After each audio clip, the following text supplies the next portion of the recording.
Nós iniciamos hoje essa nova série de mensagem, Família Vencedora. Todos nós queremos ter famílias vencedoras, queremos que a nossa família seja uma família vencedora. Nós precisamos tornar a nossa família vencedora, amém? Porque se nós não fizermos isso, queridos, pela nossa família, quem fará?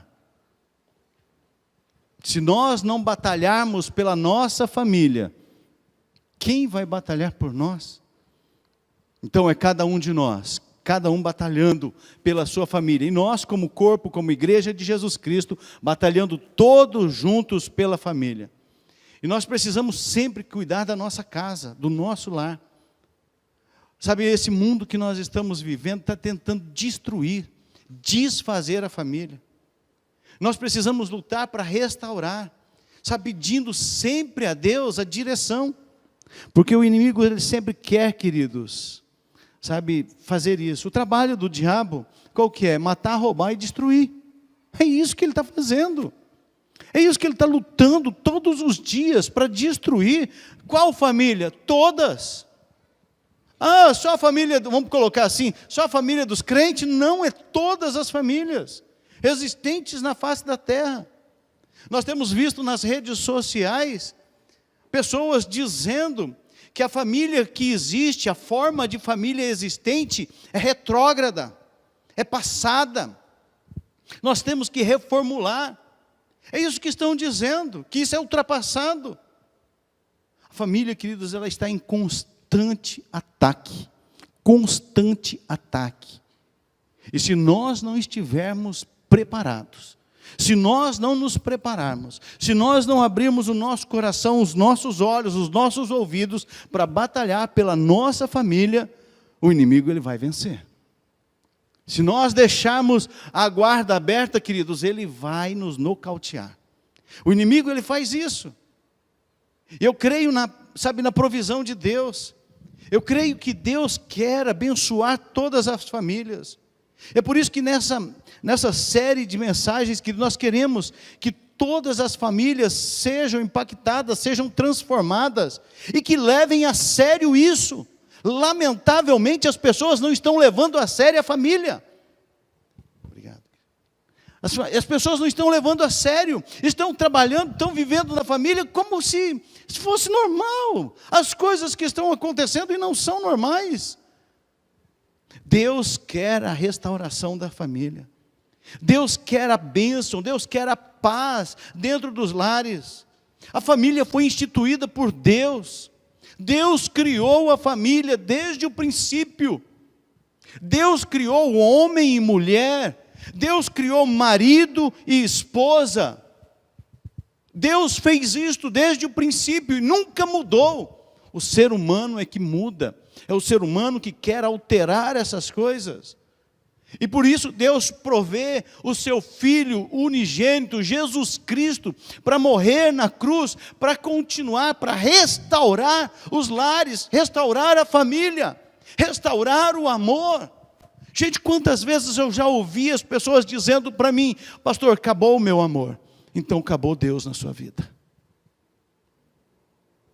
Porque quando nós lemos na palavra de Deus, que está escrito lá que Deus é o quê? Amor. Se Deus é amor, queridos, eu tenho que amar. Eu tenho que amar, eu tenho que expressar, eu tenho que fazer com que essa verdade se torne parte do meu lar, da minha casa, da minha família. As pessoas às vezes acham que nós temos uma família perfeita.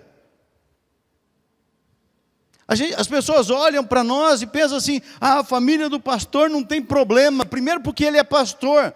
Engano seu, queridos. Porque a nossa família tem problemas e muitos problemas. E todos os problemas que nós temos em casa são os mesmos que você tem na sua casa.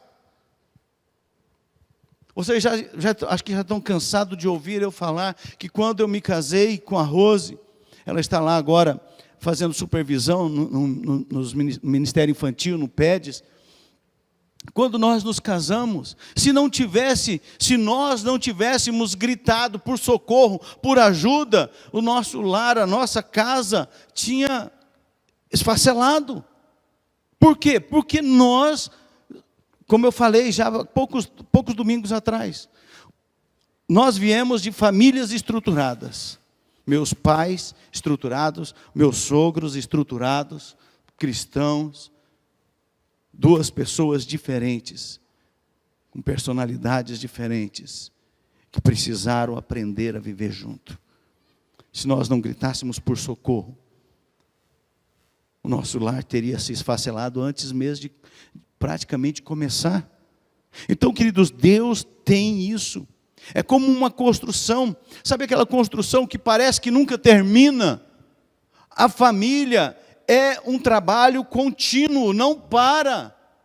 Não pense que você vai ter sossego, você vai ter momentos, mas é sempre em constante construção, em constante trabalho, em contínuo trabalho dentro do lar, dentro da família. Isso não acaba, não para. E nós temos que aprender a lidar com isso. Então, a pergunta que nós precisamos fazer: como restaurar a família em tempo de destruição? Em tempo que a família tem sido atacada de todos os lados. Projetos de lei, escondidos, tentando ser apreciado pela casa, pela Câmara, para que possa destruir os lares, a família. Querendo fazer isso oculto, para que não soubesse, para que isso tem constantemente, são milhares de projetos para destruir a família, queridos. E o que você está fazendo com a sua família? O que você está fazendo com o seu lar? Às vezes a gente escuta das pessoas falando assim para a gente: ah, pastor, eu me dou muito bem com a minha esposa, não tenho problema em casa. Está mentindo para mim. Está mentindo, porque não é verdade. Não tem um vivente na face da terra que não tenha problema dentro de casa. Não existe um, queridos. Então nós não podemos nos enganar. Como que eu posso restaurar? E o nosso apelo, queridos, é que você não perca a esperança. O nosso apelo é que você continue firme.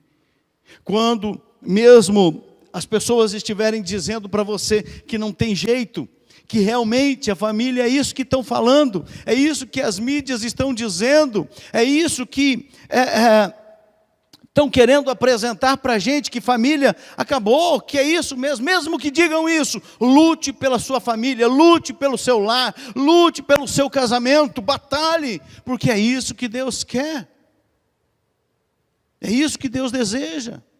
Quero conversar um pouco com você a respeito de um homem que venceu e fugiu da destruição, edificando a sua casa. Esse homem chama-se Noé. E ele salva a sua família. Salva a sua família. Olha o texto bíblico de Gênesis 6, de 5 a 9, que diz aí: o Senhor viu que a perversidade do homem tinha aumentado na terra, e que toda a inclinação dos pensamentos do seu coração era sempre somente para o mal. Então o Senhor arrependeu-se de ter feito o homem sobre a terra, e isso cortou-lhe o coração. Disse o Senhor: farei desaparecer da face da terra o homem que criei, os homens e também os animais grandes, os animais pequenos e as aves do céu. Arrependo-me de havê-los feito. A Noé, porém, o Senhor mostrou benevolência. Esta é a história da família de Noé. Noé era homem justo, íntegro entre o povo da sua época. Ele andava com Deus. Essa é a história de Noé. Depois você leia toda a história de Noé. Não leia aqui, mas na sua casa. Depois você leia essa história de Noé para você entender, para você ver o que aconteceu. Qual que é a situação verdadeira da sua família, querido? Qual que é a situação da sua casa, do seu lar? Responda para você verdadeiramente, não maquie, não camufle. Não tente esconder, porque, queridos, mostrar uma coisa você mostrar para as pessoas é uma coisa, viver é outra. E nós precisamos trabalhar isso. Qual que é a situação da sua família, queridos? Qual que é a situação que vocês estão vivendo?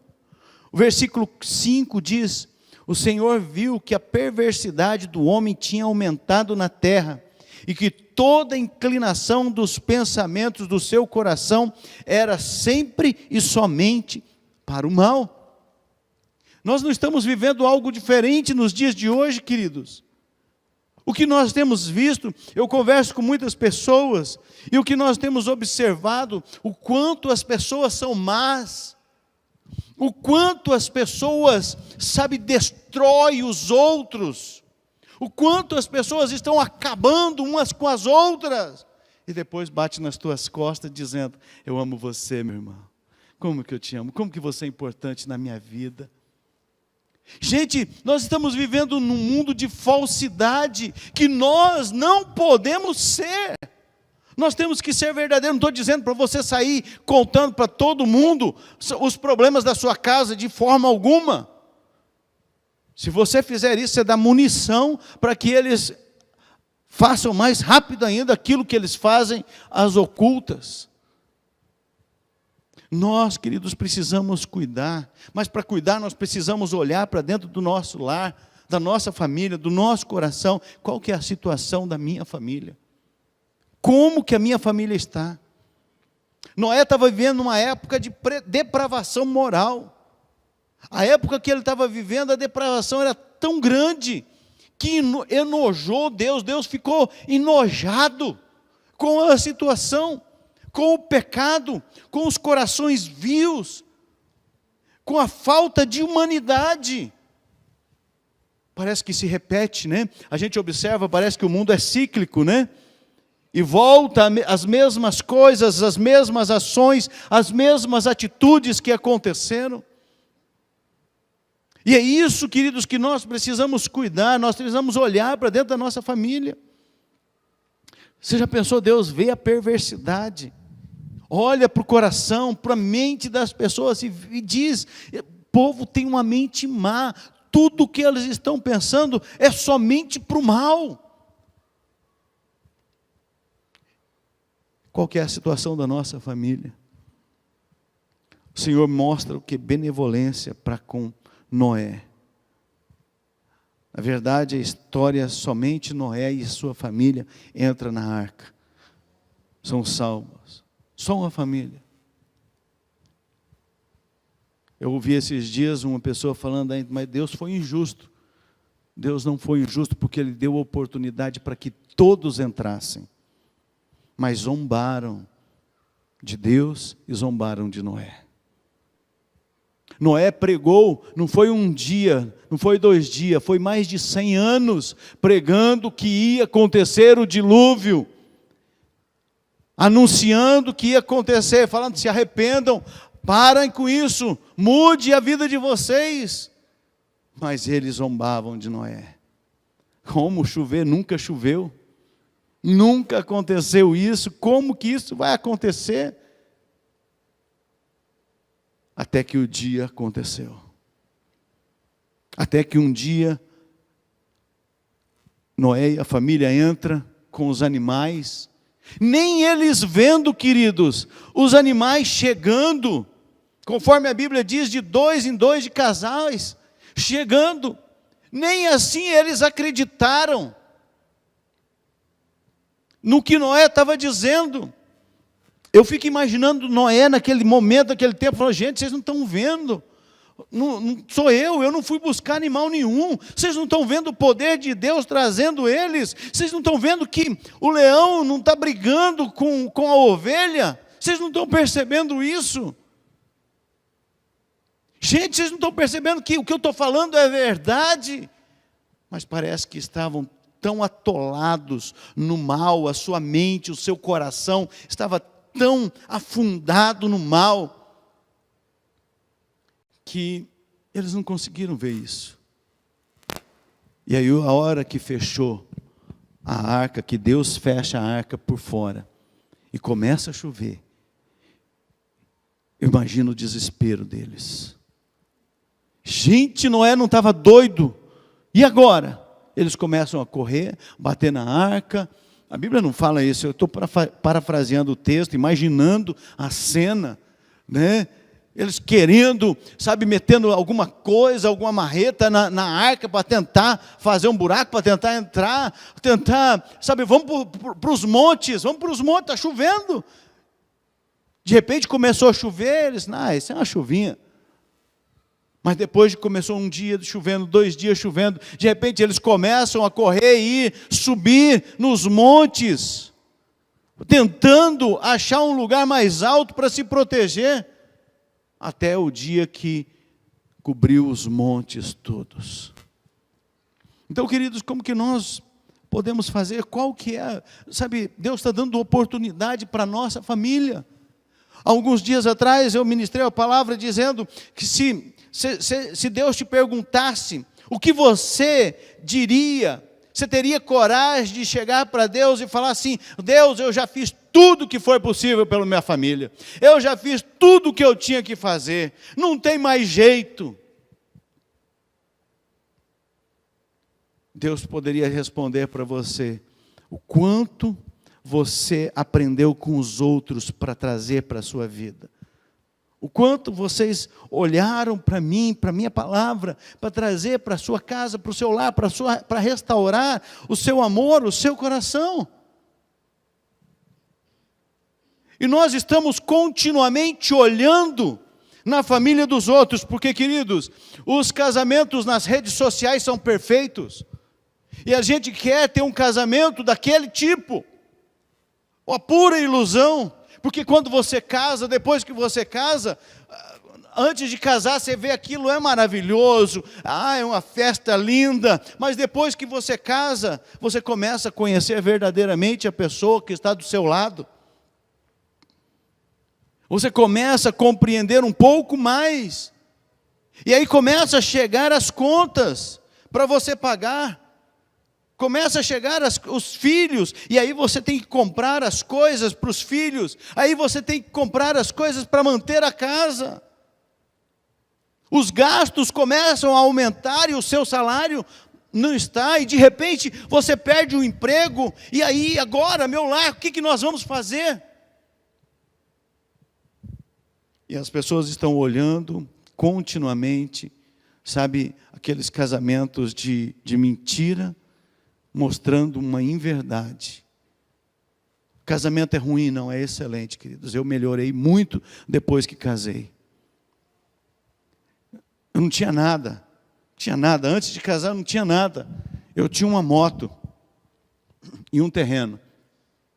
Depois que eu casei, junto com a minha esposa, nós começamos a construir a nossa vida, o nosso lar, a nossa casa, a nossa família. E o que nós temos hoje, nós não vendemos por nada nesse mundo, que é uma família. Uma família com problemas, uma família com dificuldades, uma família que, sabe, que tem dificuldade. Um pai, que sou eu, que briga com os filhos na hora errada, que fala o que não deve, e depois tem que voltar lá e pedir perdão. Um casal, que sou eu e a Rose, que discute, sabe, que volta e meia fica bicudo um com o outro, que vira cara um para o outro.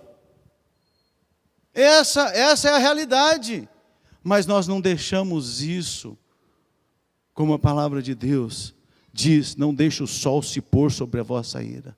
Nós sentamos, conversamos, alinhamos, pedimos perdão, reconhecemos as nossas falhas, reconhecemos os nossos defeitos, reconhecemos que realmente nós somos isso, reconhecemos, não fui eu que fiz, foi culpa minha, me perdoa, e bola para frente, vamos continuar caminhando. Então não maqueie a sua família, sabe, olhe para a sua família com verdade, perceba as dificuldades, mas não fica olhando só para as coisas difíceis. Olha que coisa linda que tem dentro do lar de vocês, da casa de vocês. Sabe, o amor entre vocês, a vida que Deus tem permitido entre vocês. Como o Senhor mostra benevolência para Noé, palavra difícil, Ele mostra para nós, para a nossa casa, para o nosso lar. Porque, queridos, eu acho que não é só em casa que acontece isso. Eu acho que em todas as casas isso acontece, e é verdade. Eu não acredito, olha, irmãos, pode me falar que eu não tenho fé, mas eu não acredito um casal falar para mim, eu nunca briguei com a minha esposa. Eu nunca briguei com o meu esposo. Alguém está sofrendo nesse lugar. A gente às vezes escuta, a pessoa que está há 30 anos casada, nós nunca brigamos. Alguém está sofrendo dentro dessa casa. Porque está abaixando e ficando quietinha, sabe, e amargurando isso, e morrendo por dentro. Porque não pode, não é verdade, não existe isso. Gente imperfeita, falhas, pecador, não tem cabimento. Mas tem solução, tem restauração, tem cura. Como Deus deu a solução para Noé, como Deus deu a oportunidade para aquele povo, Deus está dando oportunidade para nós. E eu quero compartilhar alguns elementos essenciais para a salvação da sua família, que você precisa ter. Elementos essenciais que você precisa ter. Sabe, na história de Noé, nós vamos ver nesses versículos aqui, elementos essenciais que eu preciso ter. A primeira é a posição, é a sua posição. Noé, porém, o Senhor mostrou, a Noé, porém, faltou um aqui, o Senhor mostrou benevolência. Noé não merecia, queridos. Não é porque Noé era bom, a Bíblia diz que ele era um homem justo, íntegro, perante os seus contemporâneos, perante as pessoas da sua época. Mas não era diferente de nós, não era igual a nós. Queridos, nós não somos salvos por merecimento, porque nós somos bons, porque nós ajudamos as pessoas. Nós não somos salvos porque, sabe, Deus olhou e falou assim, que engraçadinho. Ai, que menina bonitinha, eu vou salvar. Não, queridos, é pela graça, é pela misericórdia, é pelo amor, é pelo sacrifício de Jesus na cruz, que nós somos salvos. Nós não merecemos, nós merecemos a morte, por causa do nosso pecado, mas Jesus foi enviado, porque Deus amou o mundo, Deus amou a mim, Deus amou a você, e nos trouxe a salvação até nós, através de Cristo Jesus. Noé entendia a sua posição em Deus. Ele entendia que ele não era merecedor, mas que Deus estava lhe proporcionando esse momento.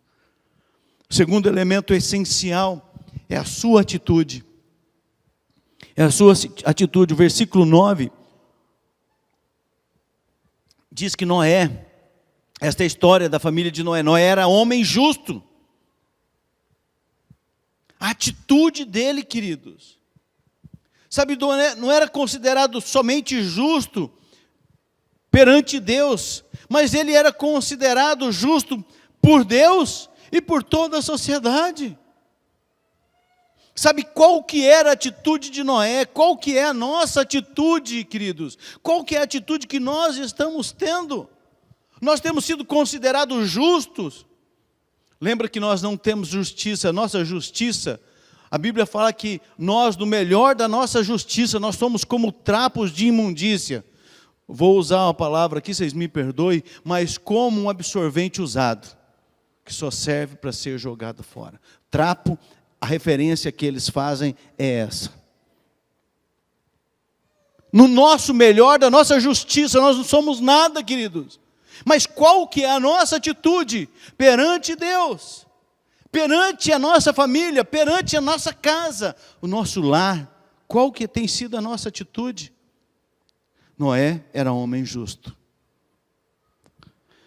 Terceiro elemento essencial é o seu caráter. Noé era homem justo, íntegro. Caráter. Ele era inteiro, ele era correto, ele era reto, perfeito.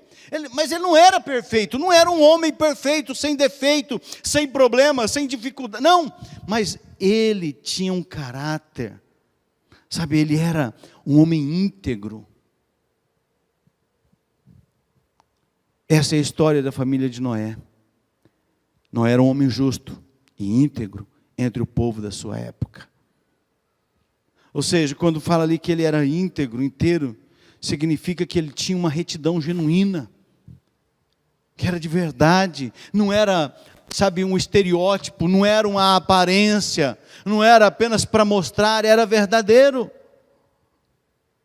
Noé não tinha uma vida de aparência, ele era verdadeiro.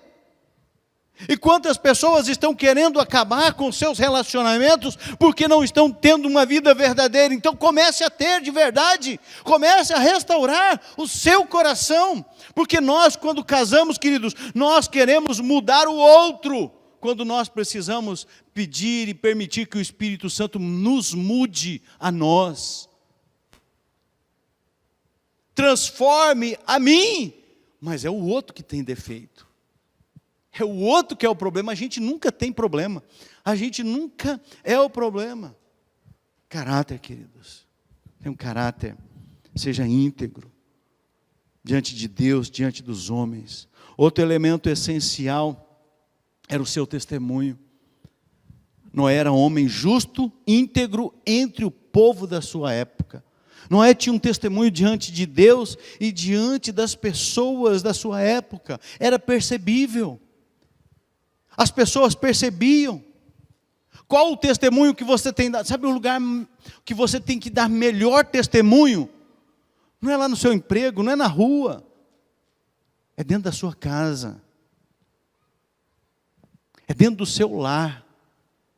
Que você tem que dar o seu melhor testemunho. Porque que adianta você chegar na igreja lindo, perfeito, bonito, cheiroso, cheirosa, sabe, cabelinho arrumado, tudo perfeito. Mas em casa, é igual a história, né, da esposa de pastor, que o pastor chegou em casa, acho que grande parte sabe, né? O pastor chegou em casa depois de um culto à noite, a esposa estava arrumando a mala. Ué, você vai viajar? Não me falou nada? Arrumou a mala, arrumou um colchão. Para onde você está indo? Eu estou me mudando para a igreja. Mas por que para a igreja? Porque lá você é um excelente homem. Aqui em casa é um troglodita. Queridos, nós precisamos ter um testemunho dentro da nossa casa. Dentro da nossa casa é primordial.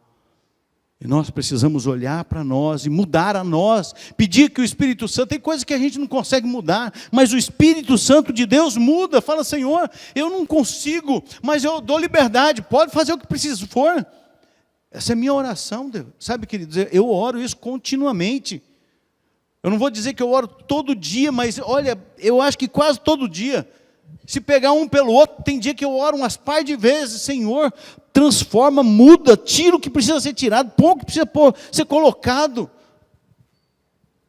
Restaura, transforma meu coração, tira meu coração de pedra, transforma, coloca um coração de carne, um coração sensível, um coração humilde. Sabe, queridos, então nós precisamos ter um testemunho, mas não para dizer que temos um testemunho, para que ele seja verdadeiro, mas principalmente dentro da nossa casa, dentro do nosso lar. Respeito dentro de casa, tem que ter respeito, querido. Se a gente não respeita, a gente não respeita nem a nós mesmos, precisamos respeitar. Outro elemento essencial, a sua comunhão com Deus. Esse mesmo versículo 9 diz que Noé era homem justo, íntegro entre o povo da sua época, e ele andava com Deus.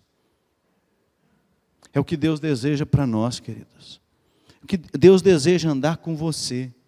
Deus deseja que você ande com Ele, mas Ele não vai ficar correndo atrás de você. Ele já fez o que Ele tinha que fazer, agora é você que tem que ir a Ele. E é Ele que Ele quer andar com você continuamente, mas Ele não vai ficar atrás. Oh, vem comigo, oh, anda comigo, oh, vem aqui. Ele já fez o que Ele tinha que fazer.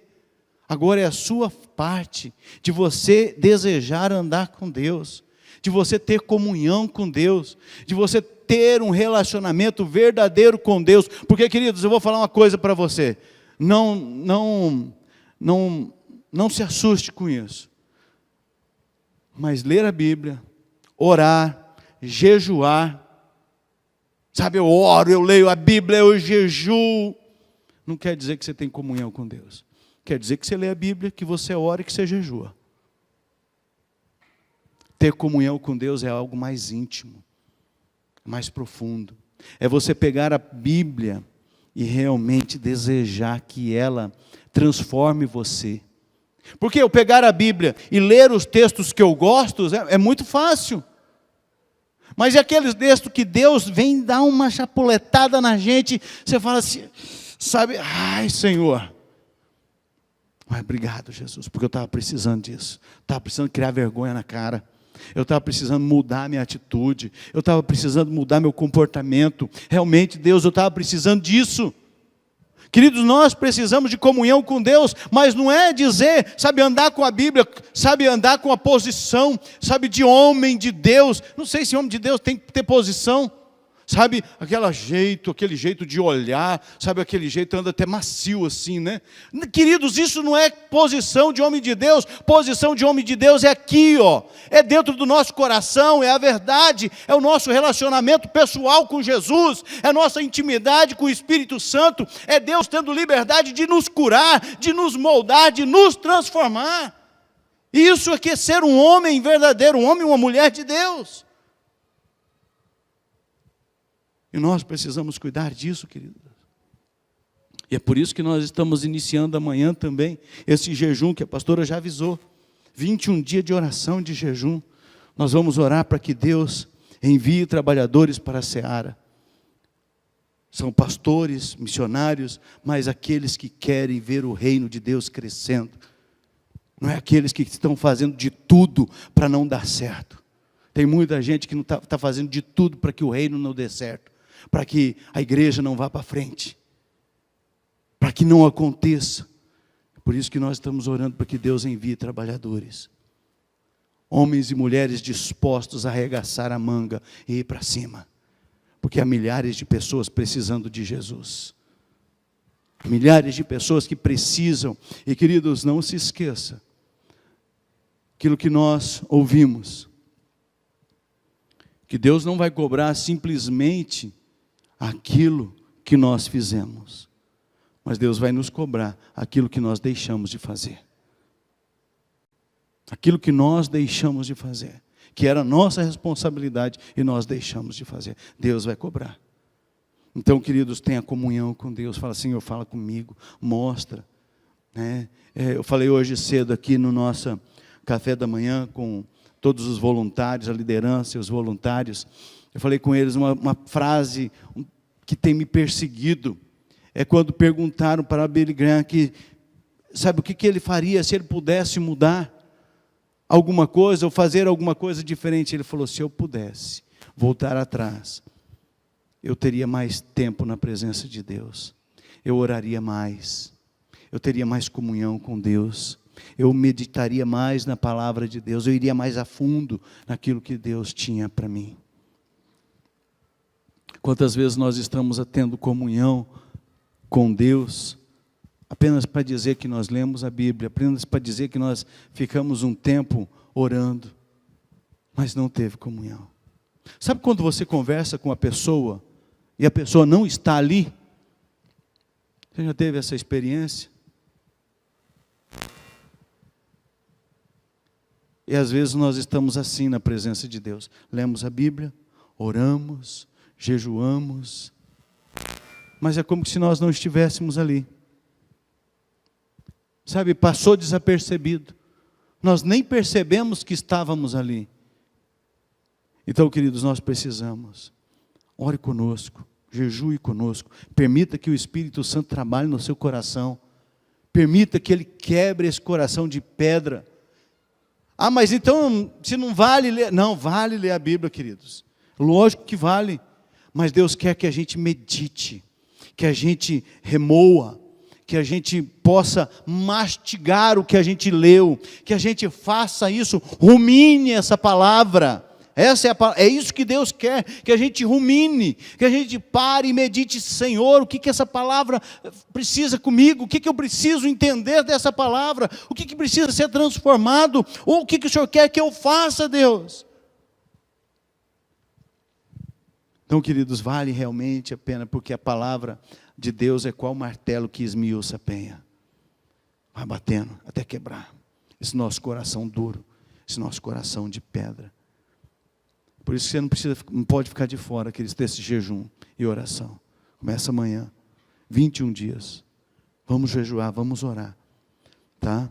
Se você não jejua, não ora, queridos, por favor, não faça um jejum no dia inteiro. Sabe, não faça porque você vai passar mal. Tem que ser um processo, começa aos poucos, até você acostumar, tá? E por fim, queridos, o elemento essencial, o último elemento essencial que eu quero partilhar, a sua conduta. Noé fez tudo, versículo 22 do capítulo 6. Noé fez tudo exatamente como Deus lhe tinha ordenado. Tudo exatamente. Olha lá, queridos. Eu coloquei exclusivamente o exatamente, tudo em maiúsculo. Noé fez tudo exatamente como Deus tinha ordenado. Não tem mais, queridos. O evangelho não tem mais. Não, é tudo exatamente como ele tem ordenado. Por isso você precisa conhecer a Bíblia. Por isso você precisa meditar na palavra. Sabe, Noé estava em consonância com a vontade revelada de Deus.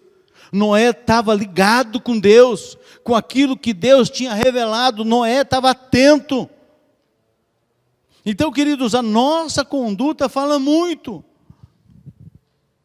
Mas esses elementos essenciais para a salvação da nossa família, depende deles em nossa vida, em nosso coração, em nosso dia a dia.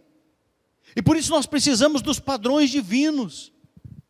Nós precisamos, queridos, estar nos moldes de Deus, nos moldes divinos. Romanos 12, 1 e 2 diz: portanto, irmãos, rogo-lhes pela misericórdia de Deus, que se ofereçam em sacrifício vivo, santo e agradável a Deus. Este é o culto racional de vocês. Não se amolde ao padrão deste mundo. Não fique olhando, olhe para Jesus, olhe para o Senhor. Mas transformem-se pela renovação da sua mente, para que sejam capazes de experimentar e comprovar a boa, agradável e perfeita vontade de Deus. Os moldes divinos, mente renovada por Cristo. Nós precisamos ter a mente de Cristo. Nós precisamos ter a mente transformada. Nós temos que ser capazes de experimentar, como o texto está dizendo, e comprovar a boa, agradável e perfeita vontade de Deus. Nós temos que ficar dentro da vontade de Deus, que não pode ser, nós não podemos ficar fora da vontade de Deus. Você quer ter uma família, você quer salvar a sua família, você precisa estar dentro da vontade de Deus. Se você ficar de fora, queridos, da vontade de Deus, você está perdido. Versículo 18 do capítulo 6, diz assim: mas com você, Deus falando a Noé, estabelecerei a minha aliança, e você entrará na arca com seus filhos, sua mulher e as mulheres de seus filhos. Ele estabelece uma aliança, ficar dentro da arca. A tempestade estava do lado de fora, a chuva estava do lado de fora, o dilúvio estava do lado de fora, mas dentro da arca eles estavam seguros. É ali que nós precisamos estar, dentro da vontade de Deus, da presença de Deus. Ali nós estamos seguros. Nós estamos vivendo um mundo que comparado com a época de Noé, parece que se não tiver pior, está igual. Porque está, complicado. As trevas estão espessas. Estava falando hoje cedo aqui com eles. As trevas estão densas. O que faz a diferença é a luz de Cristo em nós, gente. É a presença de Jesus. É isso que vai fazer a diferença. Por isso, fique dentro da vontade de Deus.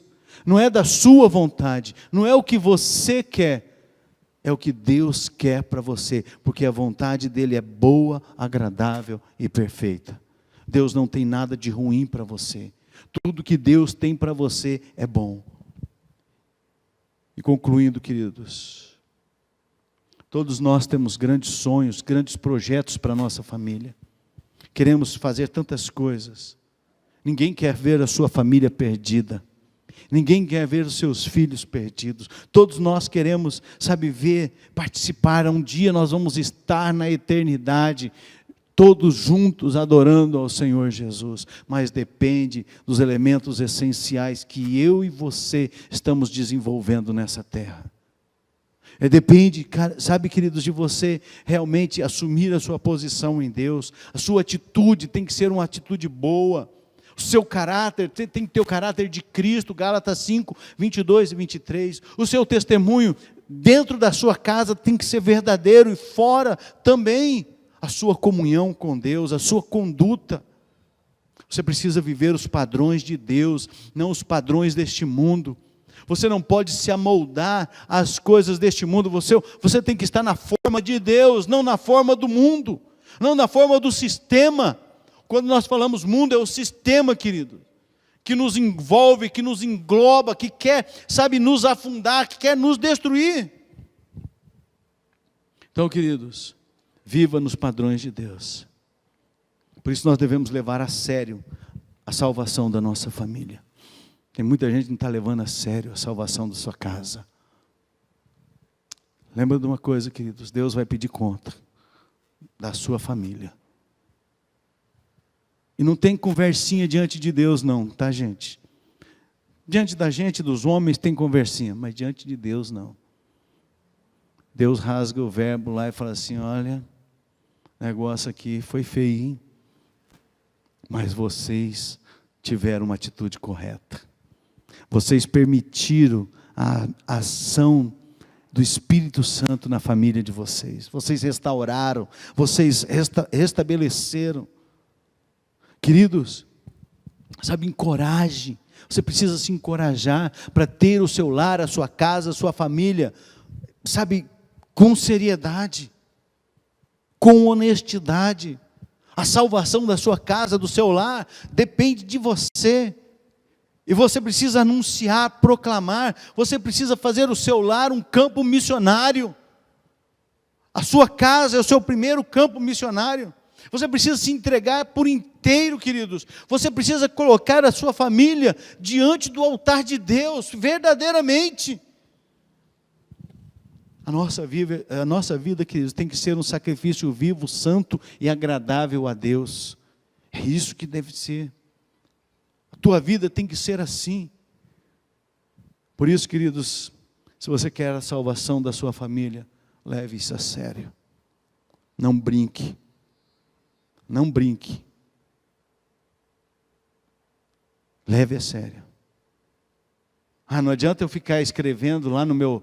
Adianta porque a palavra vai entrando, né? Mas falar assim, está escrito lá, eu pus vários quadros na minha casa. Eu e a minha casa serviremos ao Senhor. Se você não tiver os elementos essenciais, se você não mudar o seu comportamento, a sua atitude, aquele versículo lá será apenas um versículo, uma escrita na parede, que não vai mudar nada no seu coração. Se você não tomar uma atitude de homem e de mulher de Deus, de se comprometer seriamente, de levar a sério a sua casa, a sua família.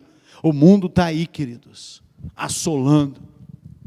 O mundo está aí tentando destruir vocês, pais de adolescentes, se vocês não levar a sério a educação dos seus filhos. Se vocês não sentar com seus filhos e conversar claramente com eles, eles estão vendo nos celulares formas de suicídio todo dia. Todo dia eles estão enxergando isso. E os pais não estão nem aí. Estão deixando para o celular, estão deixando para os doramas, ensinar os filhos, educar os filhos. Estão deixando para a igreja, queridos. Nós não educamos filho de ninguém aqui na igreja. Nós somos o apoio para vocês. Nós ajudamos vocês naquilo que vocês precisarem. Mas educação é vocês que precisam dar dentro do lar de vocês. Vocês precisam cuidar das crianças de vocês, dos filhos de vocês. Quantos de vocês pegaram os cadernos dos seus filhos Pegar os livros escolares e olhar qual é a matéria que está sendo ensinada para os seus filhos. Você mostrou o padrão cristão. Sabe, você tem que levar a sério a salvação da sua família. Não é só trazer para a igreja que vai resolver. Você tem que assumir a sua responsabilidade como homem, como mulher de Deus dentro da sua casa. Isso é sério. Você tem que assumir a sua responsabilidade como marido, como esposa. Você precisa assumir a sua responsabilidade. E durante esse mês, queridos, nós vamos trabalhar isso. Nós vamos nos tornar famílias vencedoras. Em nome de Jesus. Às vezes a palavra é um pouco dura para nós. Mas permita que o Espírito Santo quebre o seu coração. Transforme a sua casa. E torne a sua casa um lar frutífero. Um lar abençoado. Um lar cheio da presença de Deus. Para você refletir e praticar durante a semana. Está indo, que sumiu aqui da frente, aqui, que eu não estou vendo. A salvação de sua família é importante para você, querido? É isso aí, Joninha. Ó, tá ligado, né, Joninha? A salvação da sua família é importante para você, querido? Se é importante, você vai fazer alguma coisa. Os elementos essenciais, a segunda pergunta. A sua posição, atitude, o seu caráter, o seu testemunho, a sua comunhão com Deus, a sua conduta, são reais e verdadeiros em sua vida? Ou é apenas um estereótipo de uma mentira? Esses elementos essenciais precisam ser verdadeiros nas nossas vidas. Terceira pergunta para você refletir e praticar. Você está dentro dos moldes de Deus? Está dentro dos moldes de Deus? Dos moldes divinos? Você tem permanecido dentro da vontade de Deus, porque a vontade de Deus é boa, agradável e perfeita. É isso, queridos, você precisa estar dentro dos moldes divinos. E a última pergunta: você vai estar conosco jejuando e orando por sua família? Ou você vai continuar levando na brincadeira, ou achando que pode levar de qualquer jeito, levar no braço a sua casa, a sua família? As armas da nossa milícia, a palavra de Deus diz, não são carnais, mas são poderosas em Deus. As armas da nossa milícia, queridos, não é palavra, briga. As armas da nossa milícia é oração, é palavra de Deus, mudando o nosso coração e com isso mudando a nossa casa, a nossa família, o nosso lar, transformando num lar verdadeiro, salvando a nossa casa. Em nome de Jesus.